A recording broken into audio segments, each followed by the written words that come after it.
And I'm always saying that anything where they do for this life, make sure say you put yourself first. First thing first. And before you as a man, before you go carry yourself, go put inside marriage, first of all, do your severance well. Because some women are very, very dead. Some women are very, very dead. Watch this video with me. I was the deputy speaker in Anambra State House of Assembly. I thought I was doing well for myself and my family until the devil attacked. Devil attack you. Okay. In the course of all of this, I had invested massively in properties. And I thought I was preparing things for my family. You build a lot of houses. No, buying lands. Jesus. Buying properties all over. Buying properties all over. And I will leave papers to my wife to keep and continue. When you buy, you give the paper to your wife to keep. And move on. Until the devil attacked. The devil attacked you. I don't know how she came up with that idea. That it is better for her and her people to appropriate everything that I have accumulated and to take me away from it. So wait to Edda, your own wife, oh? My wife of 38 years. Just she took all the documents and disappeared. Oh, she took all the documents and disappeared? Yes. Okay. And then God helped. I caught her with the documents. She had deposited it in a microfinance bank. Jesus. And when she got to that microfinance bank, as God will have it, the manager brought the papers. And God just said, take your papers. I don't know where I found the strength. I jumped onto the table like this. From where I was sitting down, I flew onto the table, picked up my documents, and held it like this. And I told the manager, even if you kill me now, you cannot separate my hands from this paper. End of the road. Jesus. End of the day, she called the police, called army, called everybody. Everybody said, this is the man's property.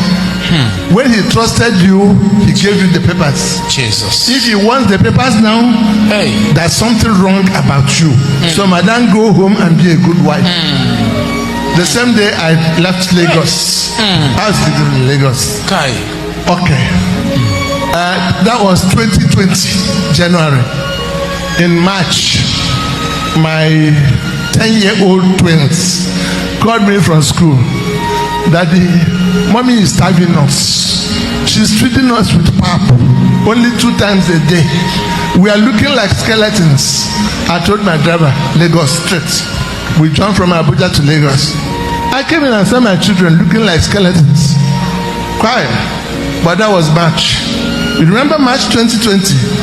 COVID lockdown. So when I came, COVID had started. And I locked down in my house in Lagos. As soon as I locked down, poisoned me. Oh, she poisoned you? Straight out. Jesus. I didn't know. That is why when a man take a decision, hold to your decision. Yes. My father told me, do you want to live long? He said yes. Whatever you say you will not do, don't do it. And whatever you say you will do, do it. Those were the words of my father, my biological father to me this year. So the problem is that many of these pastor self no one make we hear word. Within head will be like waiting and no. I wish that was the situation. Because when she did this, so she poisoned you straight out. And you started treating yourself. I didn't know what was happening to me. Do you know right now that people are learning from what you are giving them lecture now? Okay. I was debilitating. You were what? Debilitating. Going down in health. Okay. On a daily basis. Depreciating. And I didn't know what was happening.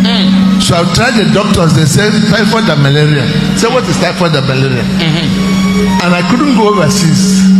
I had friends who had gone, got well treated. In trying to come back, they said they picked up COVID. They went to quarantine and died. Jeez. So my friend said that don't even try to come. So I was stuck in Nigeria. But we tried the hospitals, first hospital, second and third. The third hospital then called clinics and said, whatever test you can run on a man, run it on this man. And as soon as they took my samples, at that point, I was no more able to stand. To stand up, they have to hold me. They were feeding me. They would bat me on my bed. So the man said, as soon as the clinics went, he discharged me. And I said, why? He said, okay, go to your house and die. I'm tired of people going around hospitals and coming to die in my hospital. I don't want. That's what the owner of the hospital told you. To my face. Hear this like this and caution your brother. Some of you, your brother has married a daughter of Lucifer, parading the woman about. Make person help me hold this pastor mouth. Go ahead, Dada. Go ahead. So they took me back to the house, and the next day, my friends called and took me to Lagos University Teaching Hospital. They took me to that hospital. Still no way. And when I got there, I spent 2 years on the bed. As soon as I arrived, they started dialyzing me. I started dialysis 20 minutes after I arrived at the hospital. They put a line here. Some nurses know what I mean, doctors know.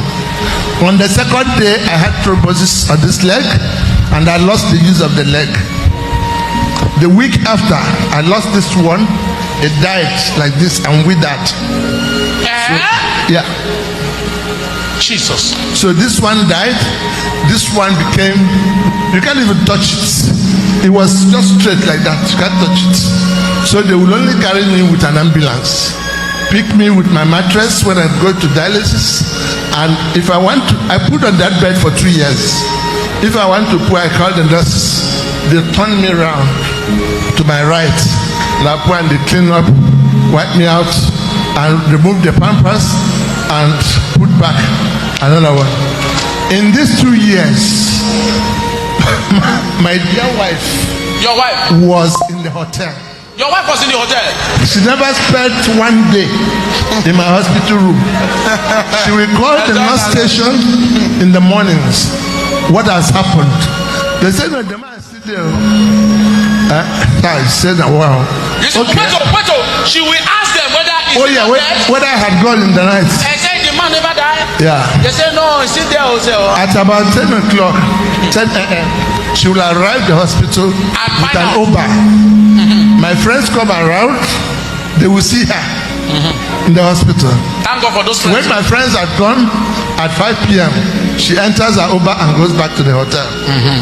So she called 2 people. One, my only surviving brother, younger brother. That one too that is desperate. And my uncle to tell them that sweat accomplished. She's done it. Before August 2020, it was history. That I own 10% at least of the properties in my village. Will be given to them. So he said they can take all of those ones. She's never coming to that village again. While you were still alive, they have shared your property. Oh yes. But God took control. After 2 years, the doctors came to ask me, Honorable, what did you do? Say, why are you getting well? The same doctors who told me that my kidney was at 6th stage deterioration level, and if I don't do a transplant, they don't know how many weeks I will last. The same doctors came to me and said, what have you been doing? I said, when I cannot turn on the bed, what's happening? They say, you're getting well. I said, am I? Say yes. Say, listen, there's a God in heaven, and I don't compromise that God. And he has spare parts for man he has created. So he doesn't need anybody to he doesn't need to reason with anybody to take away a bad kidney and put a good kidney. Say my kidney had become perfect. And when Prof said, Honorable, you know who you are? I said, Say you're a living miracle of that living God. I said, hallelujah. that was gone. But remember, I was bedridden. Hand gone, leg gone. So the physiotherapy came and started working on my legs. Eventually they got it bent, and then they started to teach me how to stand up. I remember the first day I stood up, I was able to make 2.7 seconds and fell. And gradually I started standing up. Managing the body. Yes. Till you arrive here. And then went from wheelchair to frame, from frame to crutches, from crutches to walking stick, and here I am. So just like you see the video, before you give anybody flowers, make sure you give yourself that flowers first. Because these people, they come with a mindset. Women have this mindset. You understand? They come with a mindset. It's not every woman, mind you, it's not every girl or lady out there that had this thing, that this wicked, evil woman do to his husband. But like I said, as a man, before you go to a marriage, ask God for divine guidance. Ask God to direct you, for that particular woman will be your own. And if you see your lips, you go know. If you see him, you go know. You go know that this person and belongs to you. You know, some mistakes women they do, they go one use, because they God bless them, they go one use waiting they get to draw women closer to them, or to draw woman attention, or to marry woman we no be their own woman, no be their own wife they're supposed to marry. But they will do it. They will do it because they feel like they have used that money to hold that woman. Bro, you're kidding yourself.